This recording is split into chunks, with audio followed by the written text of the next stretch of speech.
O Brasil vive um novo momento na produção de azeites de oliva, com avanço de qualidade, expansão para novas regiões e maior organização do setor. E olha só, quem tem liderado esse movimento é o Instituto Brasileiro de Olivicultura. E para falar sobre o fortalecimento da atuação nacional do Ibroliva e também as perspectivas de crescimento da olivicultura brasileira nos próximos anos, eu converso agora com o presidente da entidade, Flávio Albino Filho. O presidente já está comigo aqui dividindo tela. Seja bem-vindo primeiramente, presidente. Bom dia, tudo bem? Bom dia, Felipe. Muito obrigado. Uma satisfação poder falar para os teus telespectadores. É uma satisfação nossa em recebê-lo. Bom, para começar, presidente, como o senhor avalia o ano de 2025 para a olivicultura brasileira e para o Ibroliva também? Quais foram, digamos assim, os marcos que consolidaram a entidade como representante nacional do setor? O ano de 2025 repete 2024 em termos de frustração com a safra. Nós que colhemos uma azeitona suficiente para produzir em 2023 640 mil litros de azeite no Brasil, despencamos nos últimos 2 anos para algo em torno de 240 mil litros. Mas, ao mesmo tempo, o Ibroliva se convenceu, e nós, produtores, nos convencemos que precisamos ter uma estabilidade produtiva no Brasil. Não adianta nós termos aí um azeite super premium, reconhecido em todo o mundo como talvez o melhor azeite na média no mundo, um extra virgem de verdade, e não termos estabilidade na produção. Então nós apostamos em voltar para dentro da porteira, entender onde nós estamos acertando, onde nós estamos errando para ter estabilidade produtiva. E por sorte, hoje nós estamos aí em 200 municípios no Brasil, temos produtores no Rio Grande do Sul, Santa Catarina, Paraná, São Paulo, Minas Gerais, Rio de Janeiro, Bahia e Espírito Santo, 10 mil hectares plantados, e nós esperamos uma colheita no próximo ano muito boa. Fruto também desse trabalho que nós iniciamos em 2025, um trabalho nacional, o Ibroliva atuando como entidade nacional, envolvendo o Conselho Oleícola Internacional, que é um órgão internacional que divulga o azeite de oliva aqui no Brasil. Então nós estamos com uma expectativa muito boa para 2026 e quem sabe termos aí, inclusive, uma safra recorde. Pois é, o Ibroliva, né, pelo que eu andei acompanhando e lendo, ampliou a sua atuação junto a olivicultores de diversas regiões. Tem Sudeste, também do estado de Santa Catarina, Paraná, enfim. Há uma integração regional importante para contribuir para o fortalecimento da cadeia produtiva nacional, né?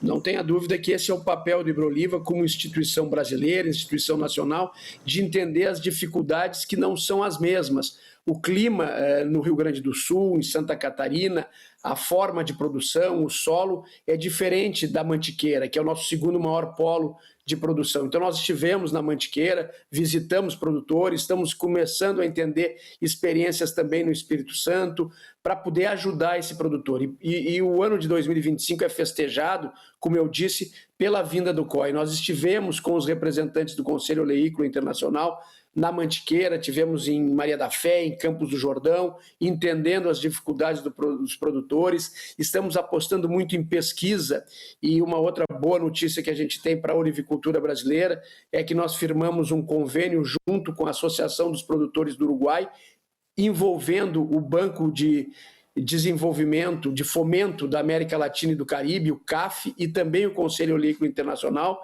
para investimentos, aportes significativos em pesquisa. Como eu disse, nós temos que entender o que nós estamos acertando e onde nós estamos errando. A oliveira, ela é do Mediterrâneo, da conca do Mediterrâneo, e nós estamos aqui, introduzimos há 20 anos e estamos produzindo azeites de qualidade, mas em condições adversas, e nós temos que ver as variedades que se adaptam melhor para conseguirmos ter maior quantidade mantendo a qualidade, porque a opção dos produtores brasileiros foi de azeite super.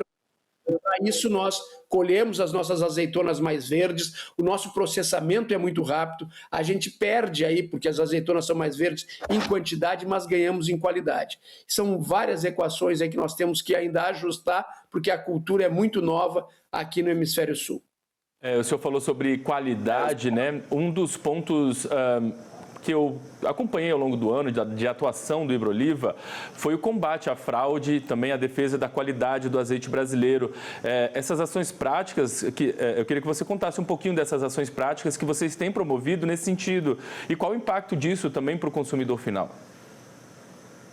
O consumidor final, o consumidor brasileiro, tem sido historicamente enganado por azeites que chegam nos balcões de mercados como se fossem extra virgem. O que é um extra virgem? O extra virgem é um azeite frutado, é um azeite com amargor e com picância. São 3 características necessárias para ser um extra virgem de verdade. Além disso, tem componentes físico-químicos também que o diferenciam e é um azeite sem defeito.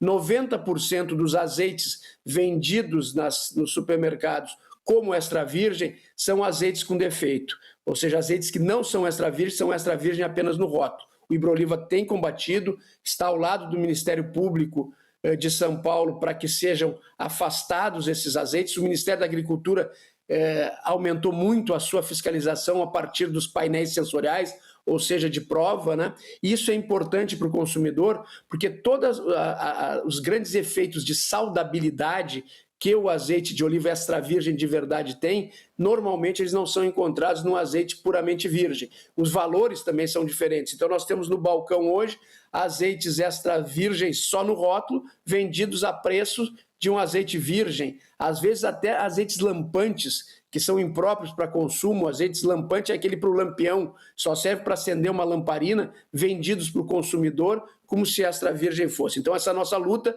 de valorização do azeite brasileiro, esse verdadeiramente extra virgem, um azeite que faz bem à saúde, já comprovadamente, não só para as questões aí do trato cardíaco, mas também cerebral, para ajudar contra o câncer, contra a demência, contra o Alzheimer e nos dando saudabilidade. Eu tenho dito que o azeite de oliva extra virgem de verdade é uma caneta natural, ou seja, a pessoa come uma salada com bastante azeite extra virgem de verdade, o azeite brasileiro, e depois ela não vai comer a quantidade que comeria de proteína, de carboidrato, porque o azeite já deu aquela saciabilidade que ela precisa. Então, por isso, o nosso combate a esses falsos azeites extra virgem.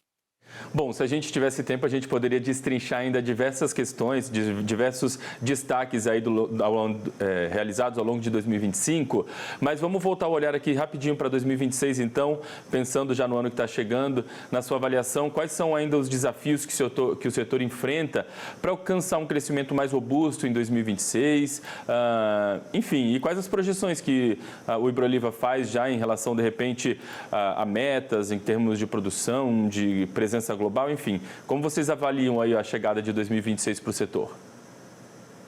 Primeiro, nós esperamos uma safra muito boa em 2026. Nós começamos a colher agora no mês de fevereiro, né? Ela deve se estender até abril nesse ano e a expectativa que temos é de efetivamente uma safra recorde, chegando próximo aí a 1 milhão de litros. Esse 1 milhão de litros é responsável apenas por 1% do azeite consumido no Brasil. Nós temos aí, então, podemos crescer muito em termos de Brasil, com o azeite de verdade, o azeite extra virgem de verdade, né? Desde que haja esse controle rigoroso que o Ministério da Agricultura está fazendo de separar o que é extra virgem do que não é extra virgem só no rótulo. E nós temos aí essas parcerias com o Banco de Desenvolvimento, com o CAF, com o COI. Nós esperamos que o Brasil faça definitivamente adesão a esse conselho internacional para que os produtores e o próprio país Brasil possa estar numa mesma mesa com os players internacionais, organizando esse mercado enorme que nós temos. Nós temos o segundo maior mercado exportador de azeite do mundo e o nosso consumo de azeite de oliva ainda é muito baixo pela população. Então tem muito o que crescer e a nossa qualidade do azeite nos permite também em pensar, mesmo tendo uma quantidade pequena, em exportação a preços maiores para países consumidores de azeites como o nosso Super Prêmio. Muito bem, presidente Flávio. Quero agradecer a gentileza de ter conversado com a gente um pouquinho sobre esse balanço, também dando uma projeção aí para 2026. Desejar uma boa semana, um bom Natal aí para você. Agradecer a gentileza de atender sempre as nossas demandas aqui do canal ao longo de 2025 e com certeza vamos conversar muito em 2026, porque o canal está sempre aberto para esse diálogo. Muito obrigado, viu? Eu que agradeço em nome do Hidroliva e de todos os produtores de azeite e azeitona do país. Um abraço, Felipe. Valeu.